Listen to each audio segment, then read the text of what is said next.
often that I dislike following someone in politics. Normally they make it pretty easy because you get the Kamala Harris word salad or some sort of other nonsense, but how great is JD? What I love most about JD is now, for our movement, for America First, isn't it nice to have a bench? Isn't it nice to have people that'll fight for you the way my father has fought for you? And that's what we have to do, guys, for the next few days. We gotta run, we gotta fight, we gotta vote like you're the third monkey in line for the Ark and it's starting to rain. And that's the reality. You see it all every day, right? You see, this poll's designed to make you overconfident, so you sit at home. This poll's designed to demoralize you, so you sit at home. Don't fall for any of the psyops. Don't fall for any of the nonsense. Overwhelm them. Bring your friends. Call your neighbors. Text everyone you know, especially in the swing states. Just get them out and vote. It's a unique election. We're used to politicians who are making promises. They'll tell you everything you need to hear. They get your vote, then they do whatever the swamp or their special interest billionaire friends tell them to do. This election, it's actually different. You've actually lived under the policies of both administrations. You've been there. You've seen it. You had 4 years under Trump.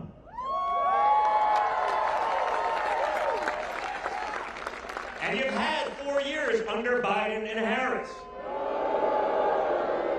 And the reality is this, folks. You went from a time of prosperity to a time of poverty. Like that. In an instant. Because of incompetence. Because they rather follow the woke playbook than use common sense.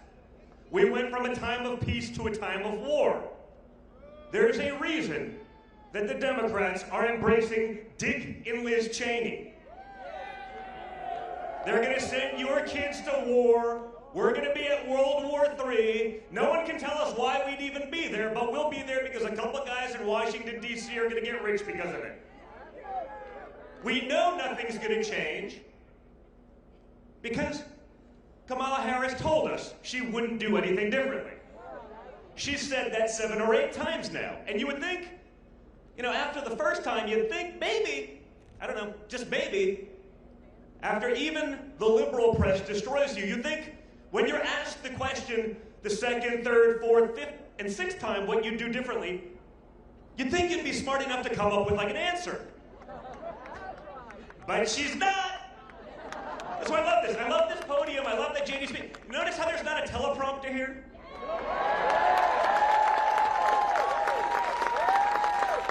Yeah, I was in Batcave, North Carolina this morning. We were handing out literally like $250,000 worth of Kuyu gear to people who lost everything, clothing, for the volunteers, for the people who are fighting. With the great folks at Samaritan's Purse doing the work that FEMA should be doing. I was up there 2 weeks ago, much closer to the incident, and I got to see both the worst of Mother Nature as well as the best of America, the best of humanity in action. Guys, it's not that hard. We can fix these things, but we can't do it by ourselves. We can't do it alone. We've seen that. When my father was the president of the United States, they canceled, shut down, suppressed, censored the most powerful man in the world.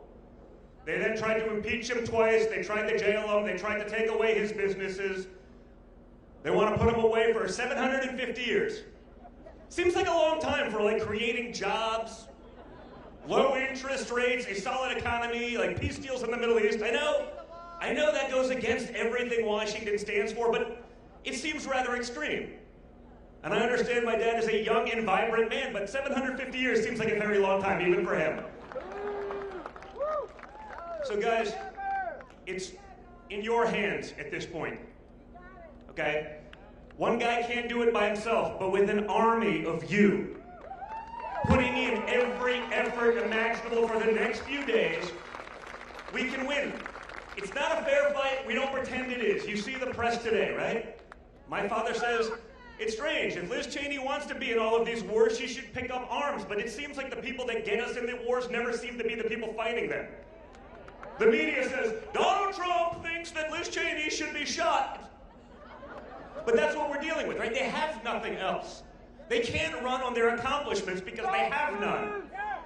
The only things they've changed are for the worse for Americans, and everyone sees it. But we are still up against a very powerful machine. It's $1 trillion industry, the mainstream media. $1 trillion in big tech, backstopping them, censoring and suppressing all of you while artificially boosting their nonsense.